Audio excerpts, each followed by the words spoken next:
আসসালামু আলাইকুম। আজ হাজির হয়েছে একটি ভর্তা নিয়ে। এমন একটি ভর্তা একবার যদি খাওয়া শুরু করেন তাহলে কিন্তু এটা থামাতেই পারবেন না, এতটাই মজাদার। তাহলে চলুন দেখুন, আমি এর জন্য একটা কড়াই বসিয়ে দিয়েছি চুলাতে। চুলায় আমি প্রথমে দিয়ে দিলাম সরিষার তেল। আমি সবসময় বলি ভর্তার জন্য মাস্ট বি সরিষার তেল ব্যবহার করবেন। আমি কিছুটা সরিষার তেল দিয়ে দিচ্ছি আর এর ভেতরে আমি দিয়ে দেবো কিছু শুকনা মরিচ। আমি এখানে 4 থেকে 5টা শুকনা মরিচ এই তেলের ভিতরে ভেজে নিব। আজকে আমার এই প্রসেসে যদি আপনারা ভর্তাটা করেন তাহলে আমি নিশ্চিত আপনারা কিন্তু চোখের পলকে কখন যে পাতিলের ভাত শেষ করে ফেলবেন এই ভর্তাটা দিয়ে যে আপনারা বুঝতেই পারবেন না।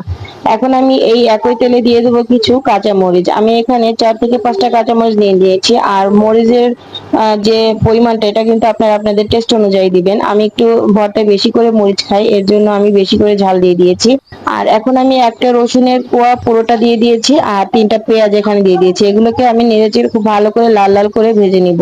এটা লাল লাল করে ভাজা যখন হয়ে যাবে, ঠিক এই যে যখন এইভাবে ব্রাউন হয়ে যাবে, তখন আমি এর ভেতরে দিয়ে দেব আজকের যে ভর্তাটা আমি করব। এটা হচ্ছে লাউ পাতার ভর্তা। আমি এখানে দিয়ে দেবো লাউ পাতাগুলি। লাউ পাতাগুলি দিয়ে আমি খুব সামান্য পরিমাণে একটু লবণ দিয়ে দেবো, একদমই সামান্য পরিমাণে দিয়ে দেবো। পরবর্তীতে কিন্তু লবণটা আবার দেওয়া যাবে, কিন্তু বেশি হয়ে গেলে কিন্তু খাওয়া যাবে না। এখন লবণটা দিয়ে আমি ভালো করে একটু মিশিয়ে দিচ্ছি। এই পর্যায়ে যারা যারা আমার ভিডিওটি দেখছেন অবশ্যই একটি লাইক করে দিবেন। আপনারা অনেকেই আছেন লাইক করতে ভুলে যান, আমি মনে করে দিলাম এখন একটি লাইক করে দিন। এখন আমি ভর্তাটাকে এইভাবে লো হিটে একটু সেদ্ধ করে নিব। আমি ঢাকনা দিয়ে ঢেকে এটাকে একদম লো হিটে সেদ্ধ করে নিব। দেখুন এই যে ভর্তা থেকে মানে লাউ পাতা থেকে কিন্তু বেশ অনেকটাই পরিমাণে পানি ছেড়েছে, আর এই পানিটা পুরোটাই কিন্তু শুকিয়ে নিতে হবে। এই পানিটা শুকিয়ে নেওয়া হয়ে গেলেই কিন্তু শাকটা সেদ্ধ হয়ে যাবে। আশা করি শাক সেদ্ধ করতে আমরা সবাই পারি, এটা আর বলার কিছু নেই। আপনারা আপনাদের পছন্দ অনুযায়ী শাকটা সেদ্ধ করে নেবেন। ঢাকনা দিয়ে 5 মিনিটের মতো শাকটা আমি লো হিটে সেদ্ধ করে নিয়েছি। এখন কিন্তু আমি আর এটাতে ঢাকনা দিব না, ঢাকনা ছাড়াই এই শাকটার যে পানিটা ভাবটা আছে ওই পানি ভাবটা আমি শুকিয়ে নিব। 5 মিনিটের মধ্যে এইভাবে একটু নাড়াচাড়া করলে কিন্তু পানিটা শুকিয়ে যাবে, আর এই পানিটা কিন্তু রাখা যাবে না। পানি ভাবটা থাকলে ভর্তাটা খেতে ভালো লাগবে না। দেখুন আমি কিন্তু সরাসরি এটা শিলপাটাতে নিয়ে চলে এসেছি।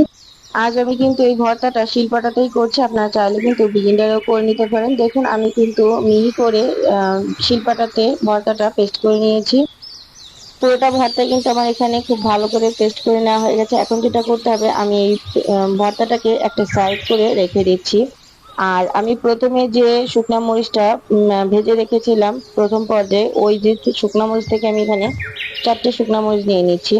আর দিয়ে দেবো খুবই সামান্য পরিমাণে একটু হলুদ। আমি কিন্তু এটাকে শিলপাটাতেই তৈরি করছি। আপনি যদি চান তাহলে কিন্তু এক্সট্রা একটা প্লেটে নিয়ে এই প্রসেসটা করতে পারেন। আমি শিলপাটাতেই করে নিচ্ছি একবারে। এখন এই যে শুকনো মরিচটা আমি লবণের সঙ্গে খুব ভালো করে হাতের সাথে আহ, মানে একটু ভেঙে নিচ্ছি, সুন্দর করে ভেঙে নিব। এখন দিয়ে দেবো কিছুটা পেঁয়াজ। আমি এখানে 2টা পেঁয়াজ রেখেছি আর এই পেঁয়াজ মরিচের ভর্তাটা এখন করে নিচ্ছি।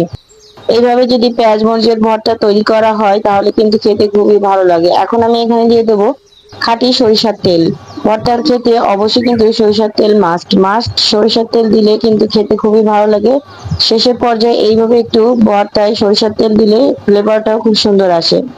দেখুন আমার কিন্তু এখানে ভর্তাটা তৈরি করা হয়ে গেছে। পেঁয়াজ মরিচের যে ভর্তাটা, এই ভর্তাটা এখন আমি এই যে যে লাউ পাতার ভর্তাটা করেছি এই লাউ পাতার ভর্তার সঙ্গে একসঙ্গে মিক্স করে দিচ্ছি। দেখুন দেখতে আলহামদুলিল্লাহ কতটা লোভনীয় লাগছে, আর এই পর্যায়ে এতটা মজা হয় ভর্তাটা খেতে যে কি বলবো। যারা ভর্তায় কাঁচা পেঁয়াজ খান তাদের জন্য কিন্তু পারফেক্ট আছে। যারা ভর্তায় কাঁচা পেঁয়াজ অ্যাভয়েড করেন তারা কিন্তু এটা স্কিপ করবেন। কাঁচা পেঁয়াজটা সরিয়েই আপনারা পুরো ভর্তাটা করে নেবেন। আমি বলবো কাঁচা পেঁয়াজের এই ভর্তাটা খেতে কিন্তু আলহামদুলিল্লাহ অনেক বেশি মজা হয়ে থাকে। আপনারা অবশ্যই একবার এইভাবে ট্রাই করবেন, দেখবেন কখন যে আপনাদের ভাত শেষ হয়ে যাবে প্লেটের, আপনারা কিন্তু বুঝতেও পারবেন না। চোখের পলকে কিন্তু পুরো পাতিলের ভাতটাই শেষ হয়ে যাবে। এমনই মজাদার এই ভর্তা রেসিপিটি, আশা করি আপনাদের কাছে ভালো লাগবে। ভিডিওটি ভালো লাগলে অবশ্যই লাইক কমেন্ট শেয়ার করবেন এবং আমার চ্যানেলটি সাবস্ক্রাইব করে রাখবেন। অবশ্যই বেল আইকনটি বাজিয়ে দিবেন যাতে যখন যা ভিডিও চাই সবার আগে আপনার কাছে পৌঁছে যেতে পারে। আজ আমার ভিডিওতে যারা নতুন অবশ্যই একটি লাইক করে দিবেন। সবাই ভালো থাকবেন, সুস্থ থাকবেন। আসসালামু আলাইকুম।